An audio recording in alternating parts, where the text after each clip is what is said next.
The day my father's will was read, I sat in a quiet office, my heart racing. My father, Michael Harper, had built a fortune of $40 million, and with him gone, I believed I would at least have a piece of his legacy. But before the lawyer even opened the folder, my stepmother Vanessa leaned across the table with a smile that felt more like a knife. She whispered, "Don't expect a penny, Ethan. Your father and I talked about this. Everything is mine now." Her words struck me like a hammer. For years, Vanessa treated me as though I didn't belong, as if I was a guest in my own father's home. Now, sitting there with my Uncle Robert beside me, she looked completely at ease, like victory was already hers. She crossed her legs, leaned back in her chair, and waited to watch me fall apart. I clenched my fists under the table, fighting to stay calm. I could see my mother Karen sitting a few chairs down, her jaw tight with anger. She had always protected me from Vanessa's cruelty, but there was nothing she could do here. This was the moment that would decide everything. The lawyer adjusted his glasses, his voice steady as he began to read. My stepmother's smile grew wider with every sentence. She thought she had already won. But then he turned the page, cleared his throat, and spoke one line that wiped the smile off her face and gave me a reason to finally breathe. I never thought I would walk into a room where my father's life's work was going to be divided like items at an auction. That morning, when I dressed in a black suit that felt too heavy for my shoulders, the grief was still raw. My father, Michael Harper, was gone. He had been a giant in my world, a man who built his fortune from nothing and never once let me forget the value of hard work. He didn't spoil me, but he made sure I knew I mattered. And yet, as I sat in the quiet law office where his will was to be read, I felt as if I was about to be erased. The office was old and dignified, with polished wood walls and shelves of law books that smelled faintly of dust. Heavy curtains muted the sunlight, leaving the room in a kind of serious gloom. My Uncle Robert, my father's younger brother, sat beside me. Robert was a man who always carried himself with quiet strength. He wasn't wealthy like Michael, but he had a way of making me feel grounded. When I was a boy, he would tell me stories of how Michael had built his first real estate deal by sheer persistence, knocking on doors until someone gave him a chance. Uncle Robert had always been proud of my father, and he reminded me often that I was cut from the same cloth. Across from us sat Vanessa, my stepmother. She was dressed in a black silk dress, her hair styled perfectly, not a strand out of place. But her face told a different story than grief. While I sat with my back tight against the chair, my fists pressed into my knees, Vanessa sat comfortably, her body angled slightly toward the lawyer, as if she were waiting for him to confirm what she already believed. Her lips carried a faint smile that did not belong in a room meant for mourning. I had lived with that look for years, the look that said she was in control and I was just an inconvenience. Vanessa entered my father's life when I was 15. My parents had divorced 2 years earlier, and my mother Karen had done everything she could to hold us together. She wasn't rich. She didn't have the kind of power Michael did, but she loved me fiercely. When Michael introduced Vanessa, I tried to be polite. She was younger than him, sharp and beautiful in a way that drew attention. At first I hoped she might be someone I could get along with, but I quickly realized that she saw me as competition, as a reminder of the life my father had lived before her. She would cut me down with casual cruelty. If I came to visit on weekends, she would sneer at the clothes my mother bought me. "Your father works hard for his reputation, Ethan," she would say. "Try not to look like you don't belong." If I spoke up at dinner, she would roll her eyes and remind me that I was only a child. And if my father wasn't in the room, she sometimes leaned in and whispered things I'll never forget. "One day, it will all be mine. You'll see." At first, I brushed it off as jealousy or insecurity, but over the years, her words piled up like stones on my chest. I learned to keep quiet around her. My visits to my father's house became shorter, my conversations with him more strained. I loved him, but I hated the world she created around him. Still, there were moments that reminded me my father did care. He would pull me aside away from her sharp tongue and ask how I was doing in school. He pushed me to get good grades, to think about business, to never let anyone tell me I wasn't enough.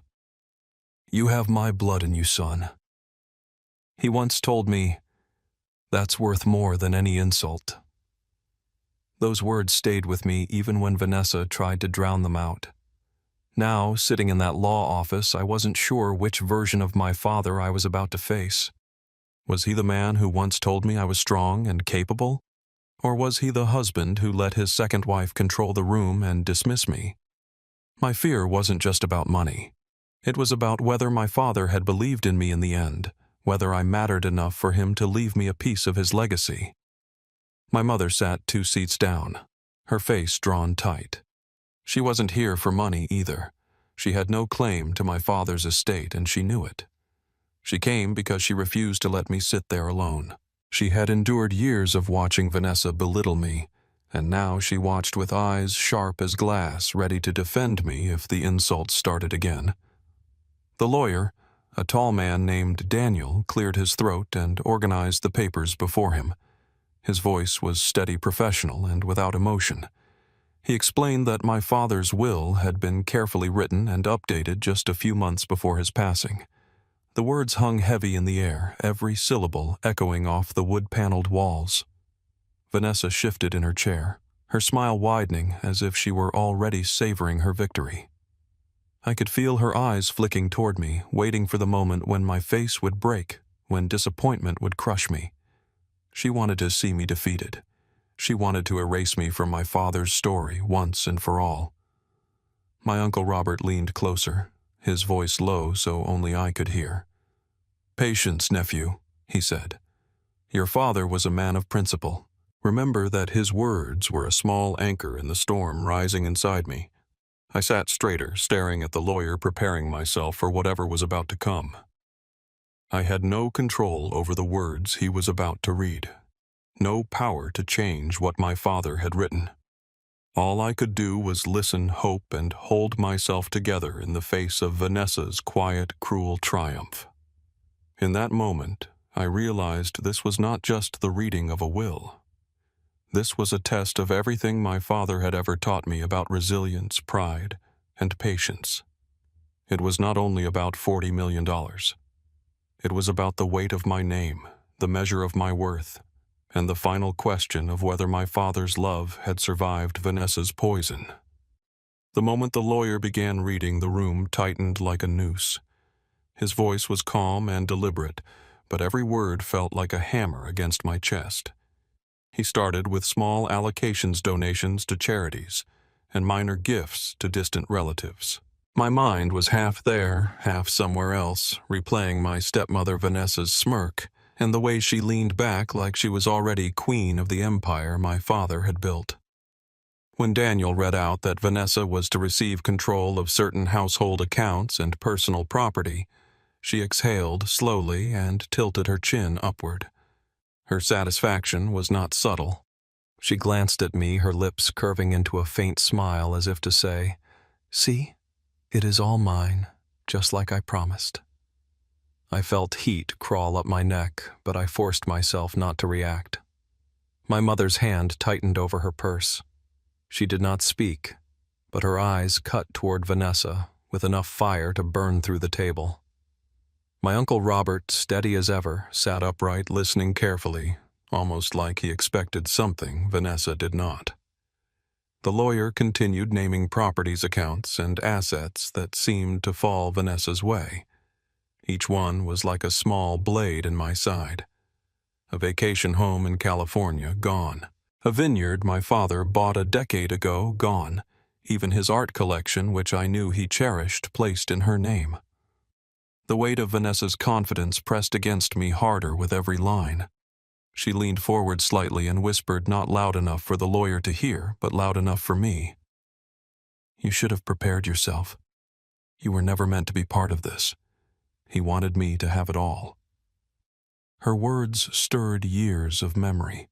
The night she sneered at me across the dinner table. The morning she made me feel like I was visiting a stranger's home instead of my father's. The countless times she told me I was irrelevant. Sitting there hearing her whisper, I almost believed her. What if my father had let her win? What if in the end he forgot his own son? I clenched my jaw, fighting the sting in my chest. I had promised myself I would not let her see me break. My father had once told me, "Strength is not about shouting louder than the world.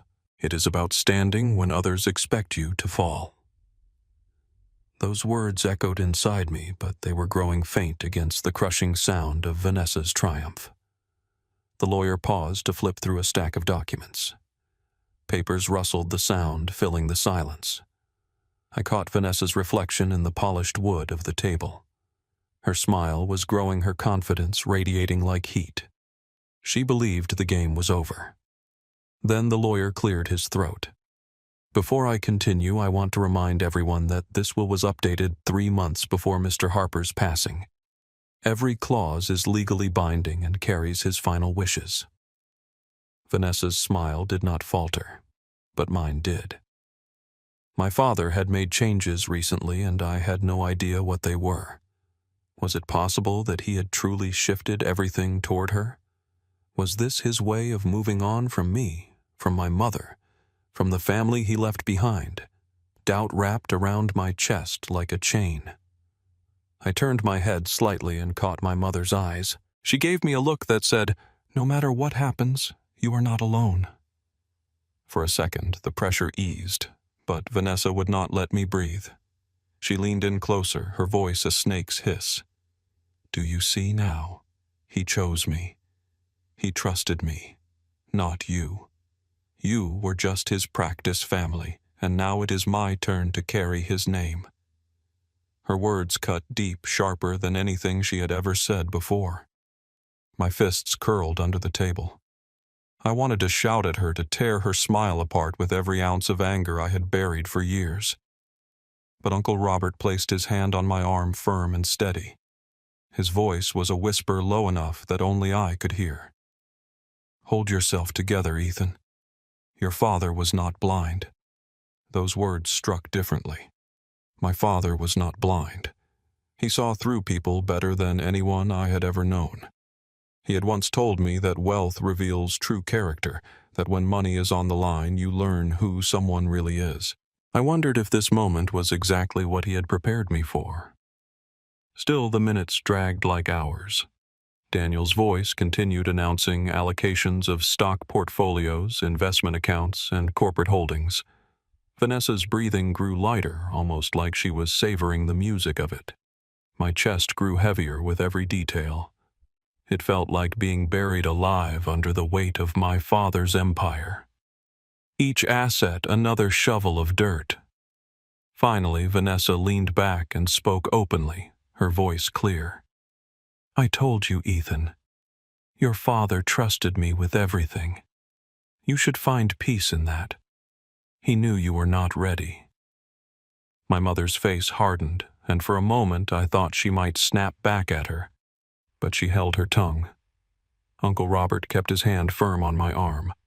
I understood then why he had come. He knew Vanessa would twist the knife at every chance, and he knew I would need strength not to collapse. The conflict was no longer just about inheritance. It was about my father's final judgment of me, whether he believed in the son he raised or the woman who married him. And in that room, with Vanessa's smug grin and the lawyer's steady voice, I felt myself teetering on the edge of despair. The lawyer shifted in his seat, eyes scanning the final page. He looked up, his face unreadable, and for the first time since the reading began. Vanessa's smile flickered. It was brief, but I caught it. A shadow of doubt crossed her face. I straightened in my chair, my heart pounding as the tension in the room sharpened like a blade. Something was about to happen. And for the first time since I walked into that office, I let myself hope. The air in the room had grown heavy, thick with silence between the lawyer's words.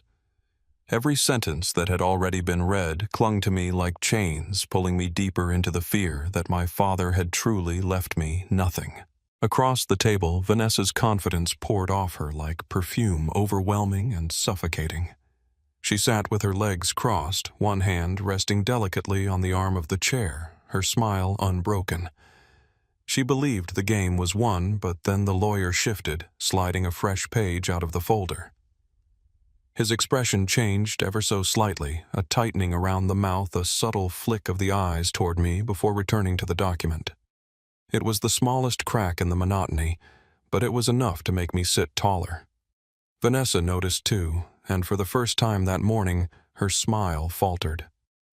My chest tightened with a strange mix of dread and hope. I wanted to believe my father had not abandoned me, but years of Vanessa's words echoed in my mind. She had told me so many times that he trusted her, that I was forgotten, that I was irrelevant.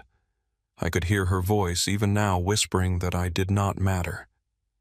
And yet in that moment, I made a decision. I would not crumble under her gaze. Whether I received nothing or everything, I would not give her the satisfaction of seeing me broken.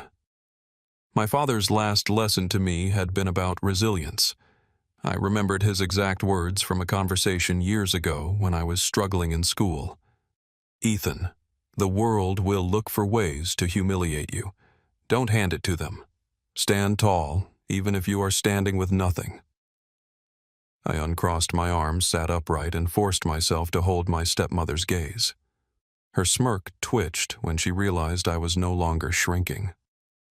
For the first time that day, she looked at me with a trace of irritation, as if my refusal to collapse was an insult to her victory.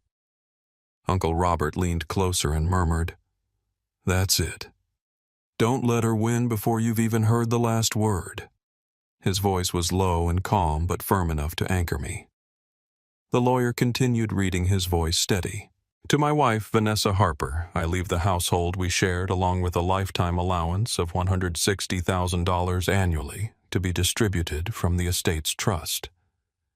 The words hit the table like a thunderclap. Vanessa's smile froze. She blinked, her hand tightening on the arm of the chair. She had been expecting numbers in the millions. Not a yearly allowance, smaller than a single month of my father's income. For a flicker of a moment, her mask cracked, and I saw something raw beneath it. Fear. She quickly composed herself, brushing a strand of hair from her face, but the damage was done. She no longer looked so certain. The lawyer paused briefly, allowing the weight of his words to settle before turning to the next page. My pulse hammered in my ears. My mother's eyes lit with a sharp gleam, as if she knew what was about to come. Uncle Robert gave my shoulder a firm squeeze, almost like he had been expecting this outcome all along. Vanessa's voice cut through the silence, sharp and brittle. "This cannot be right. My husband would never limit me to an allowance.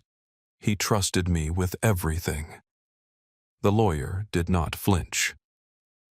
"Mrs. Harper, I assure you these are Mr. Harper's final instructions, signed and witnessed legally 3 months prior to his passing." Her jaw tightened, but she forced a laugh that sounded hollow. Of course. I am certain the bulk of the estate is still addressed to me. Michael always said he wanted me to be secure. I stayed quiet, though inside my chest burned. Her confidence was unraveling, and I could feel the shift in the air. For years she had told me I was nothing, that she was everything. And now, with each word the lawyer read, her foundation was cracking. In that moment I chose not to hide anymore. I leaned forward, my voice calm but clear. "Funny, Vanessa. I don't recall my father ever saying he built his empire for you. He built it for his family." Her head snapped toward me, eyes flashing. "You think you know what he wanted?" She spat. "You were a child when he made his decisions. You don't understand the man he became." I did not raise my voice. I met her glare head on and said, "I know the man who raised me, and he never turned his back on his son."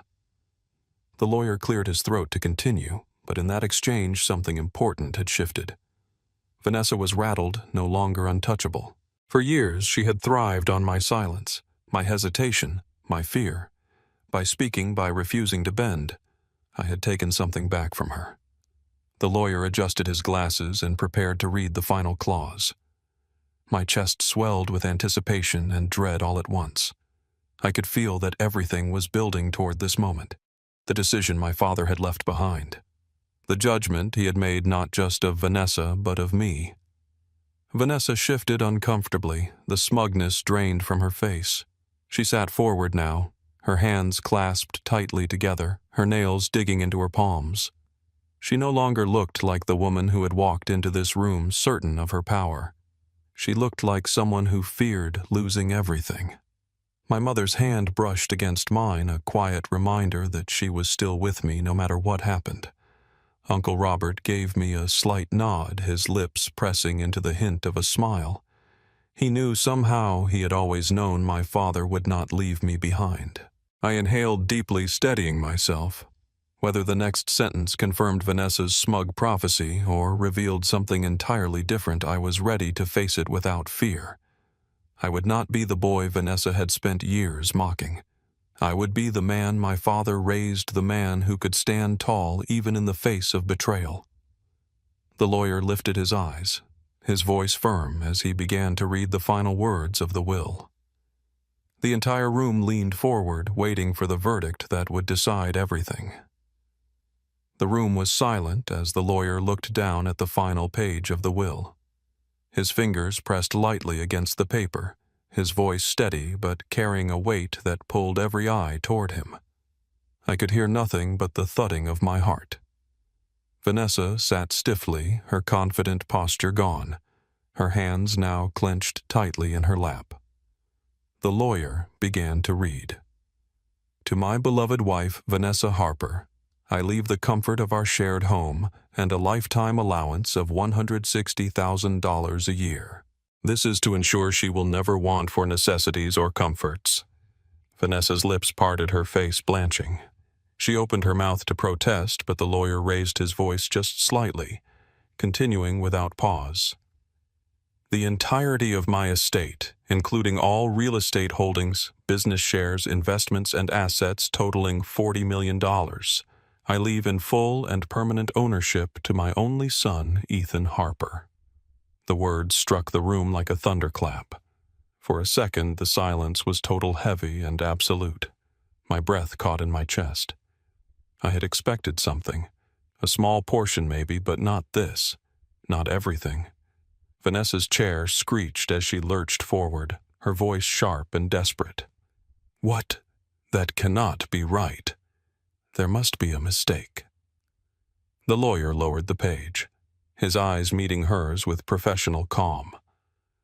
Mrs. Harper, I can assure you this document was prepared with your husband's direct input, signed and witnessed 3 months before his passing. There is no mistake. Vanessa slammed her palm against the table. No. He promised me security. He told me I would be the one to carry on his legacy. You expect me to believe he gave all of it to this boy? She spat the word like it was venom. My mother sat straighter, her jaw set in quiet triumph, but she said nothing. Uncle Robert, however, leaned forward, his voice even, but edged with satisfaction. Michael was a man of clarity. Vanessa. If this is what he wrote, this is what he meant. He trusted his son. Vanessa turned her fury on me, her eyes blazing. You think you deserve this? You were barely around. You let him down more times than you can count. He told me things, Ethan. He said you were not ready. He said you lacked his discipline. I met her glare without flinching. For years I had let her words sink into me, but not now, not after hearing my father's final judgment. I took a deep breath and spoke, my voice steady. He may have doubted me at times, but in the end, he trusted me. That was his choice, not yours. Her hands trembled against the table. You manipulated him. That is the only explanation. He would never. Her voice broke off, the words choking in her throat. She turned back to the lawyer. Read it again. There must be some hidden clause, some condition. The lawyer cleared his throat. There are no conditions. The estate belongs entirely to Mr. Ethan Harper. Those were your husband's explicit instructions." The finality in his voice left no room for argument. Vanessa's face collapsed, her mask of elegance shattering into raw panic. She pressed a hand to her forehead, shaking her head in disbelief. "This cannot be happening." Inside me, something shifted. For years I had lived under the shadow of her cruelty, doubting my worth, questioning whether my father saw me as anything more than a burden. But here in black and white, his faith in me was undeniable. It was not just money. It was his trust, his recognition, his final lesson. I looked at my uncle, his eyes shone with quiet pride. He gave me a small nod as if to say, "This is the man Michael raised." My mother placed a hand on mine, her grip strong. She whispered, "He believed in you all along." Vanessa's voice rose again, desperate and ragged. "I will challenge this. I will take it to court. You cannot just hand everything to him and leave me with scraps." The lawyer's expression remained calm. "You are entitled to pursue legal action, Mrs. Harper, but this will is airtight. Your husband was very deliberate in protecting his son's inheritance." Vanessa's fury twisted into something darker, her words spitting out like broken glass. "You think you won Ethan money will not make you strong. You will fail, and when you do, you will wish you had me to guide you." I stood then, no longer willing to sit in the chair that had bound me in silence.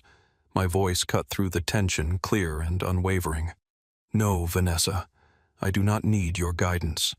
My father believed in me, and that is more powerful than anything you could ever take away."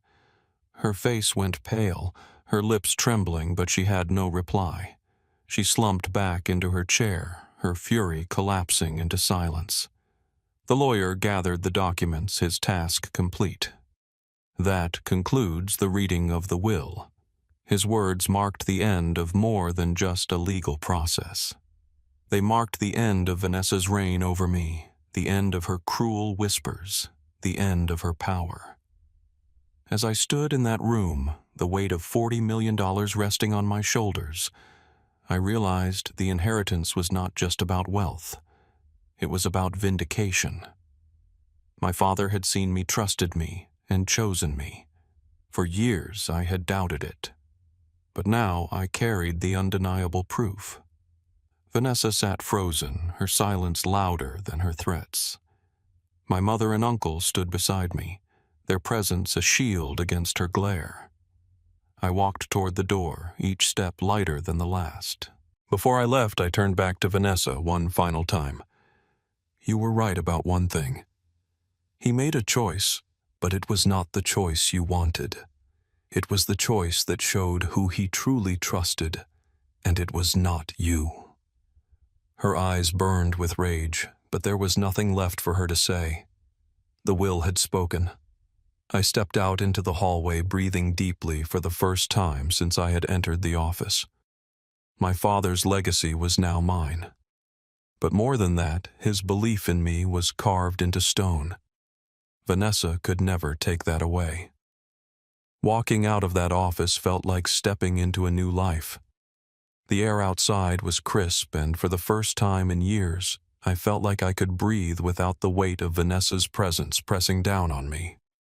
The will had been read. The verdict had been given, and the truth was undeniable. My father had trusted me. His empire, his legacy, his fortune, all of it was in my hands now. But what mattered most was not the money. It was the clarity. For years I had doubted myself because Vanessa told me I was unworthy. I carried her words like chains, believing her sneers and whispers meant my father secretly agreed with her. When he was alive, I never asked him outright because a part of me was too afraid of the answer. Now I finally had it. He had not abandoned me. He had chosen me. As I walked down the steps of the law office, my mother was right behind me. She placed her hand on my arm, her grip steady. "Your father knew exactly who you were, Ethan. He was proud of you." Don't ever forget that her voice carried a mix of relief and quiet triumph. For years, she had watched Vanessa humiliate me. She had held her tongue, fought her battles in silence, and prayed that the truth would one day come to light. Today, it had. Uncle Robert joined us at the curb, his weathered face breaking into a smile I had never seen from him before. Your father never doubted you. He wanted you to prove yourself, and you did. Now you carry his name, carry it well. I nodded, though the weight of his words pressed against me. $40 million was more than wealth, it was responsibility. My father had spent his life building brick by brick, deal by deal. Every decision he made was about more than money. It was about vision and grit. I knew that inheriting his estate meant more than having resources. It meant proving myself worthy of his trust. Vanessa stayed behind in the office. I could imagine her sitting there, stunned and broken, her carefully crafted world collapsing around her. For years, she believed she could control the narrative that my father's empire would fall into her lap. Instead, she had been given comfort and security, but not power. That distinction mattered, and it was deliberate. My father had seen through her ambition and chosen to protect me.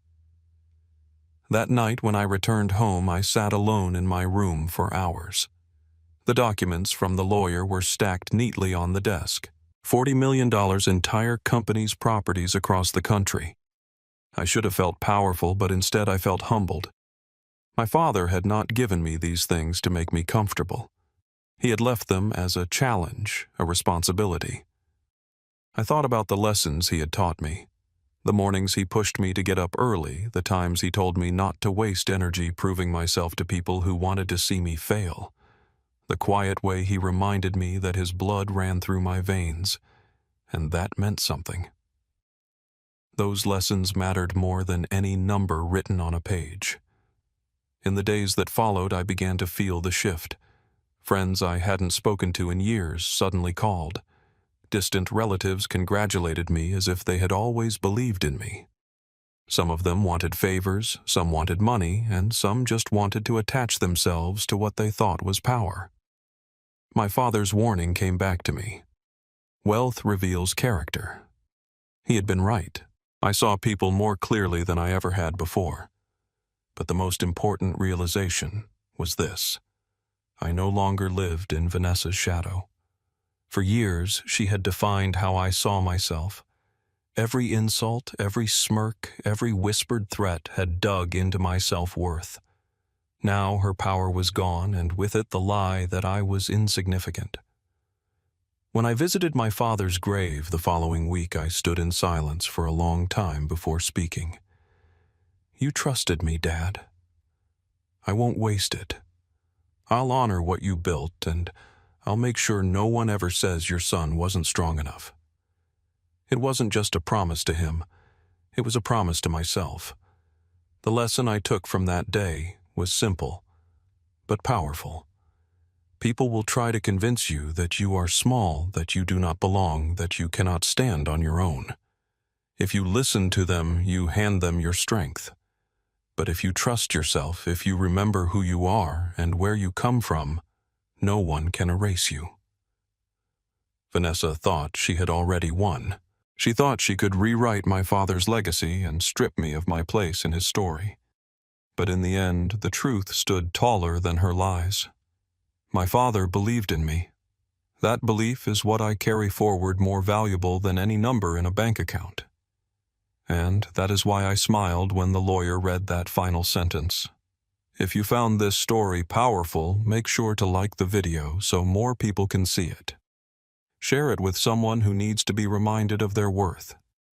Leave a comment below and tell me what you would have done if you were in my place. And don't forget to subscribe to the channel for more stories that will keep you on the edge of your seat. My stepmother banned me from my father's funeral. A week later, she told me I wasn't welcome at the will reading either.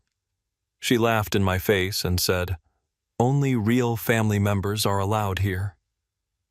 That was the moment I decided not to argue, not to shout, not to give her the satisfaction. Instead, I calmly handed the lawyer a sealed envelope, the last gift my father ever gave me. When he opened it and began reading, the room went silent. No one expected what came next. I let those words hang in the air for a second, heavy and sharp like the crack of a hammer. Viewers immediately know betrayal is at the heart of my story. They know I've been humiliated, pushed aside, and yet I carry something that will turn everything upside down. Before we even step back into the beginning, I bring the key players into focus, so the audience understands what's at stake. My name is Michael Carter. I'm my father's only son. I grew up believing family meant loyalty, respect, and love. But when my dad remarried, everything I thought I knew about family began to crumble.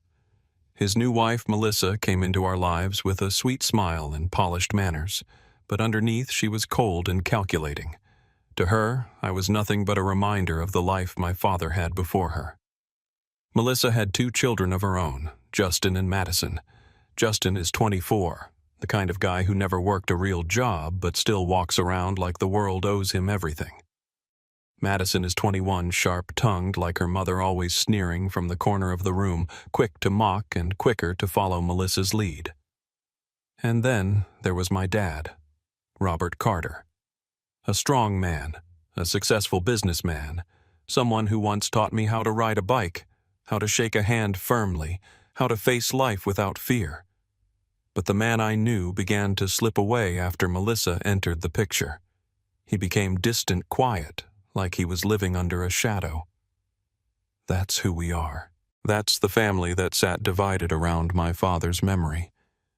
And that's where this story begins, with a son who just wanted to say goodbye, and a stepmother who decided I wasn't worthy of even that. The hook ends here, leaving the audience burning with questions. Why did Melissa hate me so much? Why did my dad let her push me away? What was inside that sealed envelope that made her face fall? I grew up as my father's pride and joy. Robert Carter was more than a parent to me. He was a mentor, a protector, and the person I measured myself against. I remember him holding my bike seat until I found my balance, running alongside me, laughing with a booming voice that made me feel invincible. I remember him teaching me how to throw a baseball, how to look a man in the eye and shake his hand, and how to keep my word no matter what. For most of my childhood, I believed nothing could shake our bond. That changed when Melissa walked into our lives. My dad met her after my mom passed away. I was in my early 20s, and grief had left me raw and unsteady. Melissa seemed charming at first. She had this polished smile, the kind you see in magazines, and she spoke to my dad with a kind of softness that drew him in. I wanted to believe she could make him happy again. I wanted to trust her. For a short while I even tried, but the cracks appeared quickly. It started small. She would interrupt me whenever I spoke to my father, sliding into the conversation as if I didn't exist. When I came over for dinner, she made little comments about how I should call before showing up, as if I were an unwelcome guest. Then came the sharper edges. One evening, while my dad was in the kitchen, she leaned toward me at the table and whispered, "You'll always remind him of the woman he lost. He doesn't need that kind of pain." Her words cut deep, but what hurt more was how my dad seemed to drift further into her orbit with every passing month. She had 2 children of her own, Justin and Madison, and they quickly began to treat the house like their kingdom. Justin strutted around like a prince. He never held a job, never contributed, but somehow always had a new watch on his wrist or the latest phone in his hand. Madison, younger but just as entitled, followed Melissa's lead. She rolled her eyes at me, muttered insults under her breath, and acted like I was an outsider in the home where I grew up. My father was not blind. I saw the hesitation in his eyes, sometimes the flicker of guilt when Melissa brushed me aside. But he never spoke up. Maybe he thought he was keeping the peace. Maybe he was tired. I don't know. All I know is that each year I felt him slipping further away. I would call, and Melissa would answer instead, saying he was too busy or too tired. I would try to plan a fishing trip, but somehow something always came up. Eventually, I stopped asking. When my father's health began to decline, I learned about it not from him, but through a distant cousin who happened to run into them at the hospital. I showed up the next day, anxious and desperate to see him. But Melissa met me at the door. She crossed her arms and said, "He doesn't need stress right now. He needs rest, not old wounds." I tried to step around her, but she blocked the way. I will never forget the cold look in her eyes as she said, "You're not helping him. You're only helping yourself." That was the moment I realized I was losing him. Not just to illness, but to her control. Still, I clung to the hope that my dad knew I cared, that somewhere inside he understood how much I loved him. I sent letters, left voicemails, tried every way I could to reach him. Sometimes I heard back just a quick message or a short note. They were never long, but they carried his voice, his handwriting, and that was enough to remind me of the bond we once had. The day I got the call that he had passed, I sat in my car for an hour before I could even move. My chest felt hollow, like the air had been punched out of me. I thought of all the chances I had lost, all the words I never got to say. I told myself I would make it right at the funeral. I would stand at his side one last time, honor him, and remind the world that I was his son. But even then, Melissa found a way to twist the knife. When I arrived at St. Mark's Church, dressed in black and holding a bouquet of white lilies, she was waiting on the steps. She looked me up and down as if I were a stranger. Her children flanked her like guards. She didn't lower her voice when she spoke. She wanted the crowd to hear. "You're not welcome here, Michael. This funeral is for family. Real family." The words hit me harder than I expected. People turned their heads. Some looked away, uncomfortable. Others whispered. I stood there frozen, holding flowers that suddenly felt heavy in my hands. My throat burned, but I refused to let her see me break. I set the bouquet down on the steps, turned, and walked away. That night, I sat alone in my apartment in Seattle and stared at the ceiling. Grief consumed me, but beneath it, something else was growing. A quiet resolve. I knew my father had loved me no matter what Melissa said. And I knew the story wasn't finished. The week after the funeral was the hardest of my life. Grief had settled into me like a storm cloud that refused to move. I kept replaying those final moments at the church, standing outside like an unwanted guest while strangers buried my father. I should have been there. I should have said goodbye. Instead, I was left with shame and rage twisting inside me, both battling to take control. I tried to move forward, but Melissa made sure I couldn't. The day after the funeral, I received a short message from an attorney's office. It was an official notice about the reading of my father's will. I felt a surge of relief. Whatever Melissa thought of me, she could not erase me from the law. I was Robert Carter's only son, and no matter how hard she tried, she could not write me out of his bloodline. I arrived at Harrison & Compey law firm a few minutes early, dressed in a black suit that still carried the scent of mothballs from the closet where it had been sitting for years. My palms were sweating, but I held my head high as I walked through the glass doors. The receptionist looked up and I gave her my name. She checked her list, then her brow furrowed. "I'm sorry, Mr. Carter. Your name isn't on the guest list." My chest tightened. That can't be right. I'm his son. Before she could answer, a sharp, mocking laugh cut through the air. Melissa's voice. She stepped out from the waiting area like she had been waiting for this exact moment. She wore a sleek black dress, her hair perfectly styled, her expression dripping with smug satisfaction. Justin and Madison stood just behind her, leaning against the wall like bodyguards. Melissa tilted her head and smiled at me with the cruelty that only she could deliver. "Michael, what are you doing here? This isn't for you. This is for Robert's family." My hands curled into fists, but I forced myself to stay calm. "I am his family. I'm his only son." Justin chuckled. "Sure doesn't look that way to us." Madison crossed her arms. Maybe you should take the hint and leave before you embarrass yourself. Every word stung like acid, but I refused to back down. I turned to the receptionist again. My father was Robert Carter. You cannot hold a will reading without me. The receptionist looked unsure, glancing from me to Melissa. Melissa placed a hand on the desk and leaned in, her voice icy. Don't listen to him. Robert made it very clear who mattered to him in the end. This boy hasn't been part of his life in years. He's nothing but an intruder. The word boy burned. I was 35 years old, yet she used it like a weapon to shrink me, to erase me. My heart pounded, and for a moment I almost lost control. I almost shouted, almost let the rage spill out. But then I felt the weight in my jacket pocket, the sealed envelope. I remembered the night my father pressed it into my hand, his grip weak but determined. His voice was shaky, but his eyes were steady. Son, no matter what happens, you are mine. Keep this safe. Use it when the time comes. I hadn't known what he meant then, but standing there in that law office facing Melissa's smug smile, I knew the time had come. I straightened my shoulders and looked Melissa in the eye.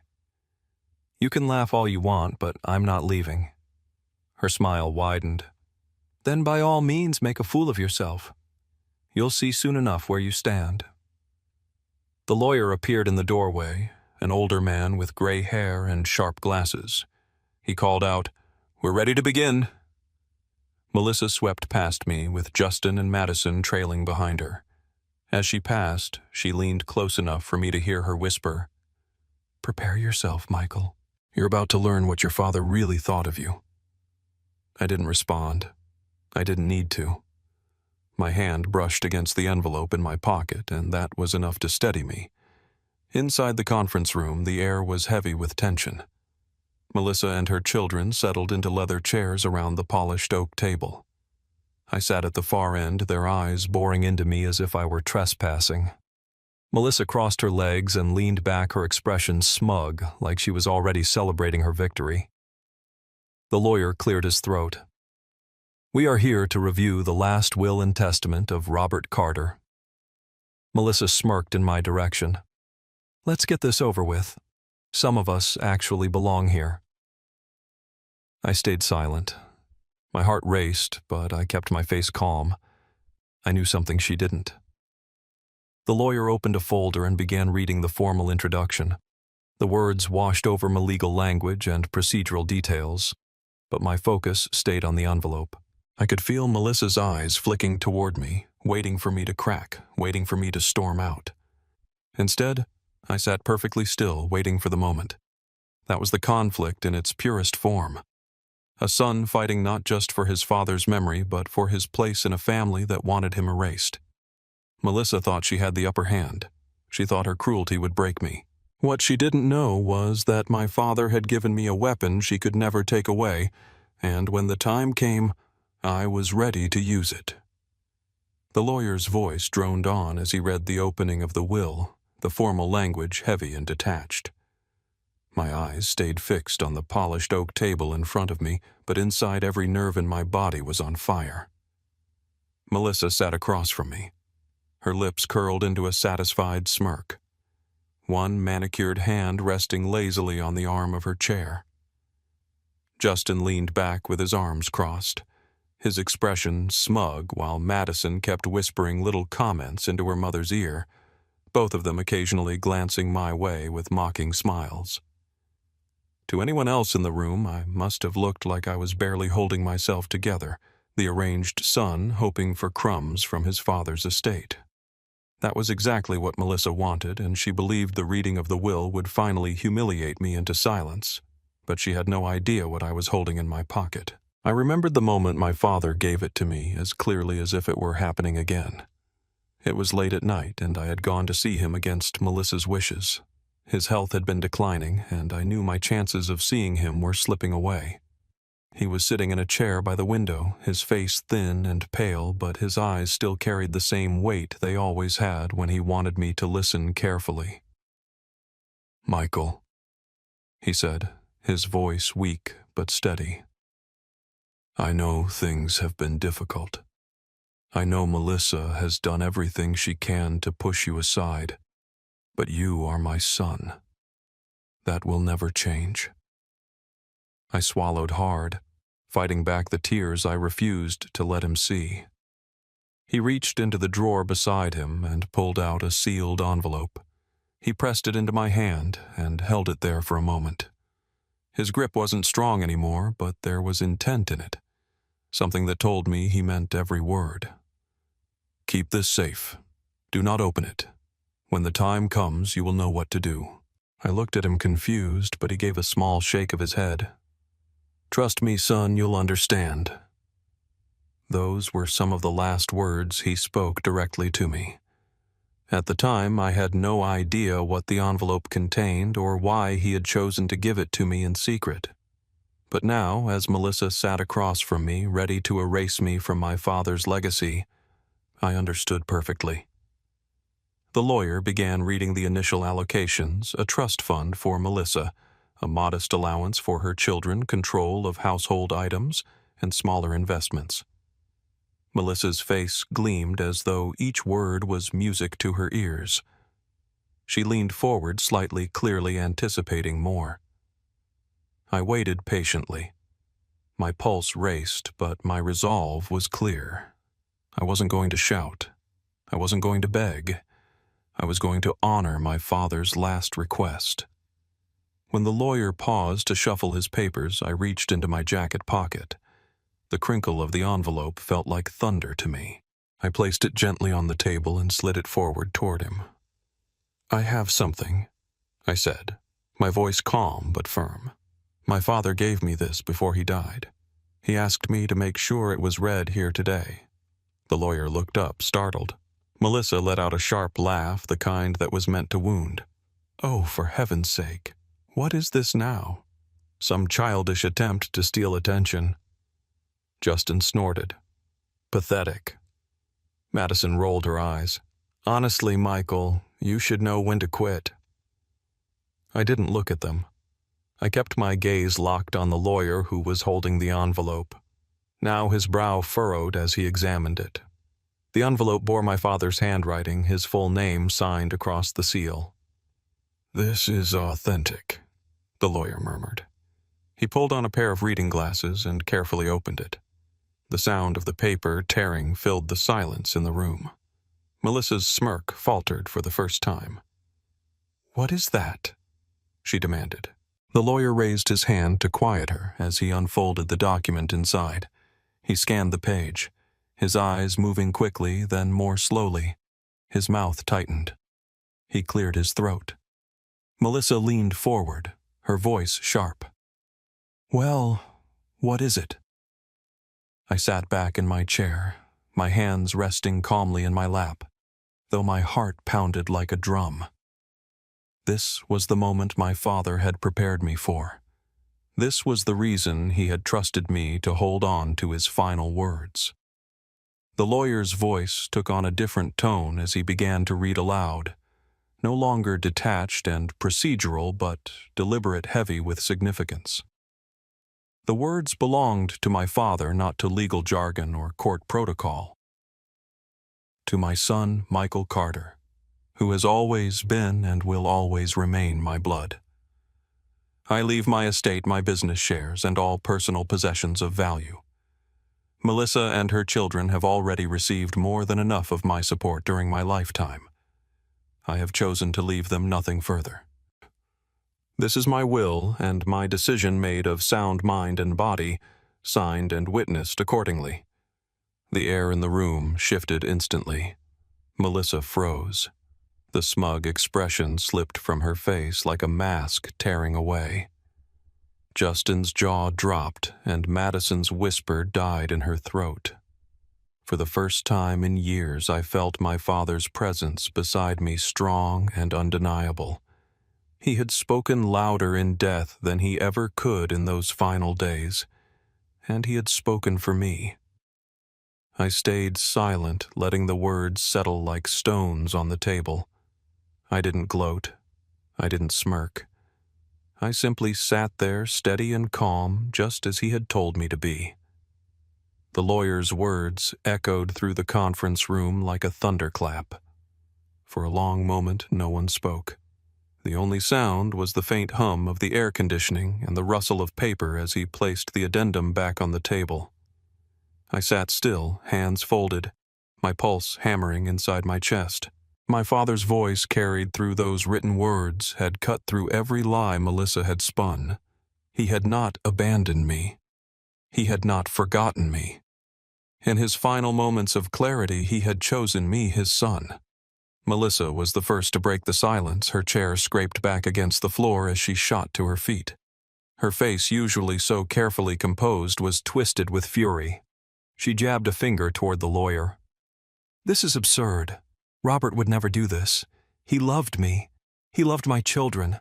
This is some kind of forgery." The lawyer adjusted his glasses and looked her squarely in the eye. "Mrs. Carter, this document bears your husband's signature notarized and filed according to legal procedure. It is authentic. I can assure you there is no forgery here." Her face went pale at his certainty, but she was not finished. She turned her rage on me, her voice sharp enough to cut glass. "You did this. You manipulated him. You poisoned his mind against us." I kept my tone steady, refusing to meet her fury with more fire. I didn't make my father write those words. He made his choice.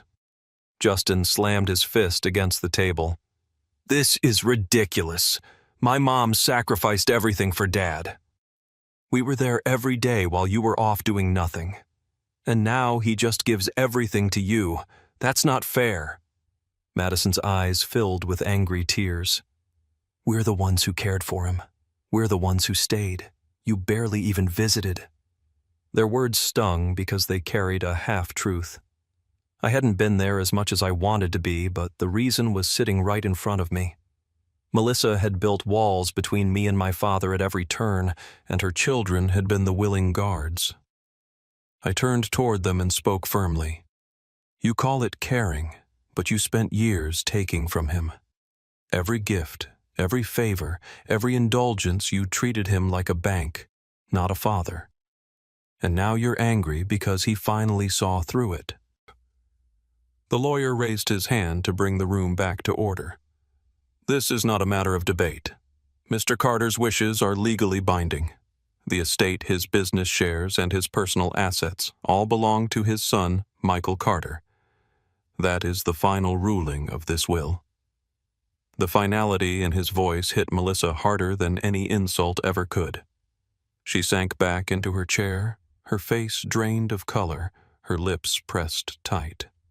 For once, the sharp tongue that had cut me down so many times had nothing left to say.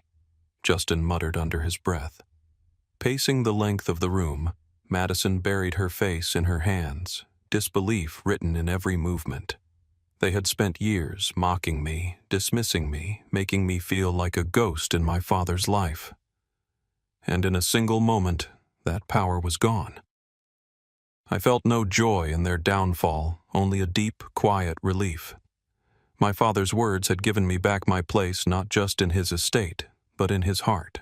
The weight I had been carrying since the day Melissa barred me from his funeral began to lift. Melissa tried one final strike. She leaned forward, her voice low and venomous. "This isn't over. You think a piece of paper makes you stronger than me? I'll fight this. I'll make sure you regret taking what should have been ours."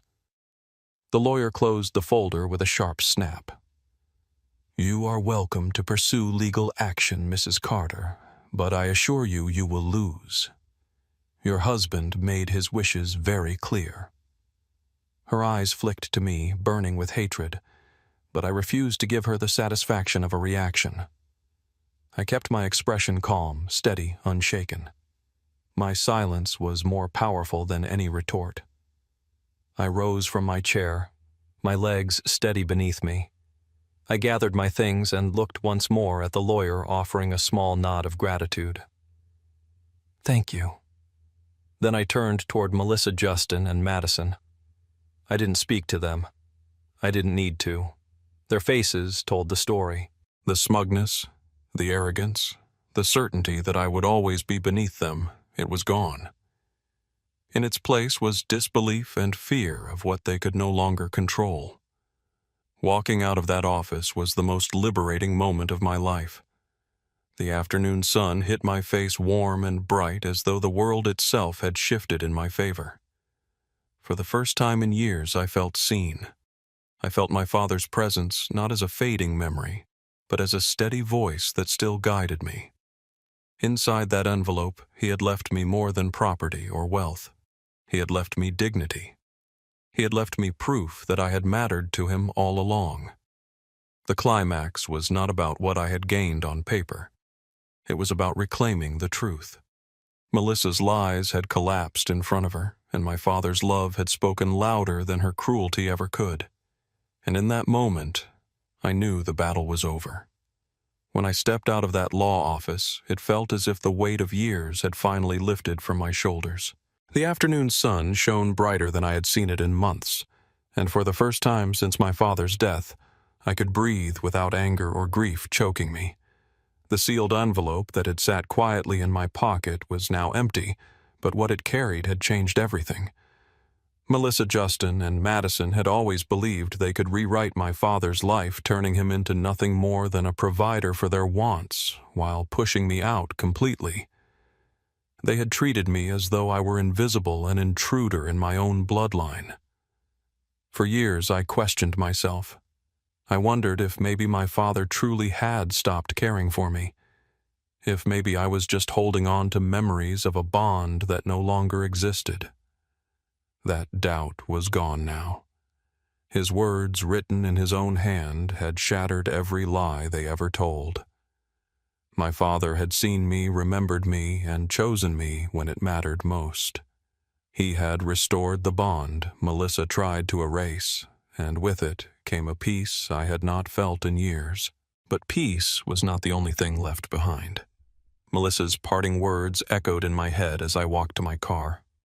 "This isn't over." I knew she meant it. She was not the kind of woman who accepted defeat quietly. She would fight not because she loved my father, but because she hated losing.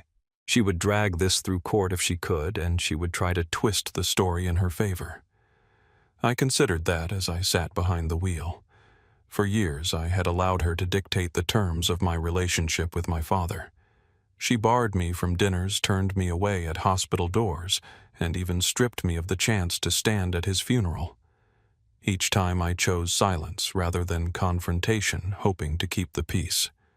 Now I realized silence had been my greatest strength.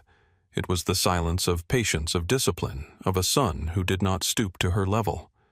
When the truth came out, my composure gave me the dignity she could never take away. I understood then that revenge was not about shouting or striking back. It was about standing tall when others expected you to crumble. The estate I inherited was significant. My father had built a business from nothing, and the properties he left behind carried both history and value. But none of that mattered as much as the simple line written in his will, "To my son Michael Carter, who has always been and will always remain my blood." Those words were worth more than any check, any deed, or any account. They were proof that love cannot be erased, no matter how hard someone tries. In the weeks that followed, I began to sort through his belongings. His office smelled faintly of the cologne he always wore, and his desk still held notes in his handwriting. I found photo albums Melissa had tried to shove into storage filled with pictures of me and my father through the years. Fishing trips, baseball games, birthdays, even the quiet moments at home when we sat side by side on the couch. Each photograph reminded me that the man I remembered was real, that his love had not been a dream. Going through those memories was painful, but it was also healing. For the first time since he passed, I no longer felt like I had been robbed of my father. Instead, I felt like he had given me a final gift, the chance to reclaim who we were to each other. As for Melissa and her children, they vanished from my life as quickly as they had stormed into it. I heard whispers that Melissa tried to challenge the will, but the lawyer's preparation and my father's foresight left her no ground to stand on. The more she fought, the more desperate she appeared. Eventually, her threats faded and her silence replaced them. I never saw Justin or Madison again, though part of me wondered if life would ever teach them the lesson they had refused to learn under their mother's roof. Entitlement only lasts as long as someone enables it, and my father had finally stopped. Standing in my father's study one evening, I realized the true lesson he left me. Life is not about what others try to take from you. It is about what you hold on to when the world tries to strip it away. Melissa wanted to erase me, but my father's love was not hers to rewrite. He had made mistakes, yes, but in the end he chose to make them right. That choice gave me closure. It gave me the ability to grieve him honestly, not as the distant man I feared he had become, but as the father who loved me enough to leave behind his truth. I walked out onto the porch of his home in Bellevue, looking at the land he had worked for so many years, and I felt a quiet sense of resolve. I promised myself I would honor him not by clinging to bitterness, but by living with the dignity he had given back to me. So when I tell this story, I don't tell it as a tale of revenge. I tell it as proof that patience, love, and quiet strength can outlast cruelty and lies. Melissa thought she had won when she barred me from the funeral, when she mocked me at the will reading, when she sneered that I was not family.